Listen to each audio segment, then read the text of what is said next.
Okay, the last is the page 11, areas under the curve. Okay, so say for example, if you have example 1, okay, say find the area bound by the curve of y equals to 6x minus x squared.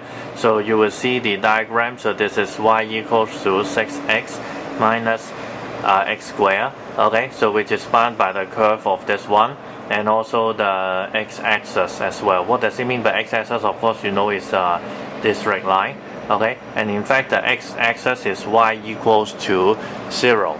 Okay, so what you can do is that we are going to find by subtracting the curve. Okay, so beforehand, you know, integration by the definite integral means that you will have to put a lower limit. The lower limit here is 2 and the upper limit is 4. Okay, and then since we are going to find the areas bound by the curve and the x-axis, which means this one. Okay, up to here. Okay, find by the curve and x-axis. So this is x-axis, and then this is 2. Okay, so this is 3, and then this is the curve. Okay, we are going to find out these areas. Okay, so what we are going to do is that on top the curve, which curve is on top, so you place in front. Okay, 6x minus x squared, and then you have to minus the lower curve, which is to minus 0, because y equals 0 is the functions about the curve. So that's why we have set up this one, okay, which means the same as this one. Okay, so there is a minus 0, but the x-axis is y equals 0, so that's why we won't write minus 0 here. So and then just do the same things as definite integral, so integrate the result, so it becomes 3x squared minus 1 over 3 x cubed, and then you put it 4 in the x, and then minus 1 over 3 4 to the power 3, so minus 3 times, well this time is 2 square minus 1 over 3 2 to the power 3. So by pressing the calculators you got 17 and 1 over 3. The next example is that we have find the areas between y equals to e to the power x and the x-axis. So once again this is the y equals 0, right? Okay, so according to the diagram, find the areas between the exponential functions and then the x-axis and then 0 to 1, which means that this is the curve y equals to e to the power of x, this is the x-axis, this is 0, so this is 1. We are going to find out this part, right? Okay, so the question mark can be solved by using definite integral. So integrate start from 0 to 1. Okay, and then the function on top is e to the power of x. Okay, and then it is minus 0. Okay, so then you will got this part. Okay, and finally what we have is that we integrate e to the power of x, which means e to the power of x, minus 0, which means nothing. Okay, so therefore the answer is e to the power of 1 minus e to the power of 0. That's why the answer is e to the power of e to the power of 1 minus 1.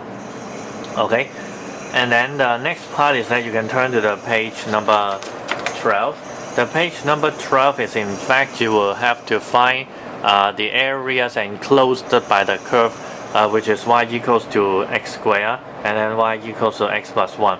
If you draw a diagram, so then you can see that definitely x plus 2 is on top in this area, and then the curve x squared is under the straight line. So therefore what you have is that you will have the function of fx minus the gx, because you will see areas enclosed by the curve is the function on top, and then this is at the bottom, right?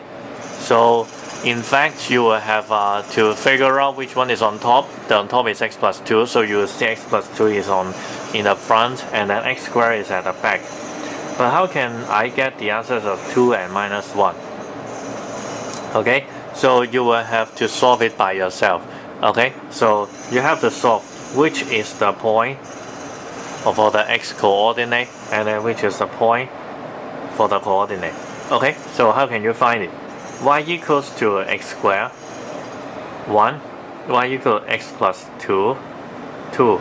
Okay, so by using the method by substitution, so you can actually place the 2 into the 1.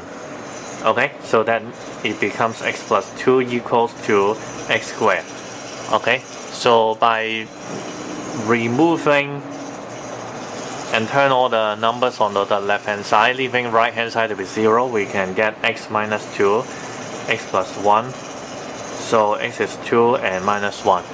Okay, so therefore the x coordinate in here will be equals to 2, and this is minus 1. So that's why on the question mark it is minus 1 in the lower limit, 2 is the upper limit. Okay, and then the next part is do the same things, integrate. Okay, and then it becomes x squared over 2 plus 2x, and then minus x cubed over 3. Okay, so then the final answer is that put back 2 inside, the 2 squared over 2 plus 2 times 2 minus 2 cubed over 3. This is the first part. Minus, we'll put minus 1 inside, minus 1 squared over 2 plus 2 times minus 1 minus minus 1 cubed over 3. Okay, so as a result, 4 and 1 over 2.